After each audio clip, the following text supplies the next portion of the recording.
কলং কপিলীৰ উদাহৰণ আজি আমাৰ বগৰীবাৰী ৰাইজে সন্মুখত দেখা পাইছে। ঠিক সেইধৰণে আমাৰ অসমৰ নলবাৰীৰ দেৱজিৎ বৰ্মনে প্ৰতি বছৰে 720 টন মাছ উৎপাদন কৰি 25 কোটি টকাকৈ বছৰত উপাৰ্জন কৰিবলৈ সক্ষম হৈছে। ঠিক তেনেদৰে বৰপেটা জিলাৰ হেমন্ত ডেকা, তেওঁৰ দেউতাকে ঠেলা চলাইছিল আৰু ঠেলাত মাছ বিক্ৰী কৰিছিল।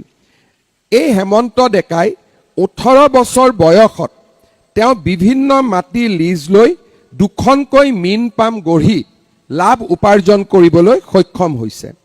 শোণিতপুৰ জিলাৰ বিশ্বজিৎ বৰাই আজি 1.20 হেক্টৰ মাটিত মাছ পালন আৰু বিভিন্ন ধৰণৰ খেতি কৰি তেওঁলোকে 5 লাখ টকাকৈ উৎপাদন কৰিবলৈ সক্ষম হৈছে।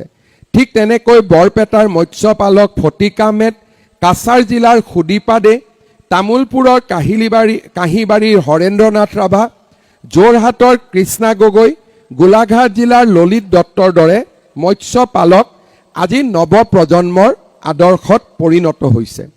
এই নামকেইটা মই এইকাৰণে মেনশ্যন কৰিছোঁ যে মৎস্য উৎপাদনৰ জৰিয়তে আমাৰ অসমৰ যুৱ শক্তি স্বাৱলম্বী হ'ব পাৰে।